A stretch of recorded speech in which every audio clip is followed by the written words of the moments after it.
Hi అండి. అందరూ ఎలా ఉన్నారు?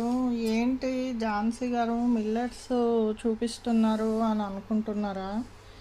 అవునండి, ఇవి మిల్లెట్సే. దీనికి మీకు ఒక మంచి టిప్ నేను షేర్ చేస్తానండి. చూడండి ఇప్పుడు. ఇవేంటో తెలుసా? ఇవి క్లోవ్ అంటారండి, లవంగాయలు అంటారు. ఈ మిల్లెట్స్ అంటండి తొందరగా పురుగెక్కుతాయంట. దీనికోసం అయితే మనము లవంగాలు వేసుకుందాము. ఇప్పుడే మా కజిన్ నాకు షేర్ చేసిందండి, నేను మళ్ళీ మర్చిపోతా అని నేను మీకు ఎమ్మటే చూపిస్తున్నాను. బిర్యానీ ఆకు కూడా మీరు వేసుకోండి. ఇది ఎన్ని రోజులున్నా పురుగు పట్టదంటండి. ఈ మిల్లెట్స్ చాలా కాస్ట్లీ కదండి, తీసుకొచ్చి మనం ఎందుకు పాడు చేయడం చెప్పండి. దీన్ని ఈ విధంగా లవంగాలు వేసి స్టోర్ చేసుకుంటే ఎన్ని రోజులైనా కానీ పురుగు రాదంట.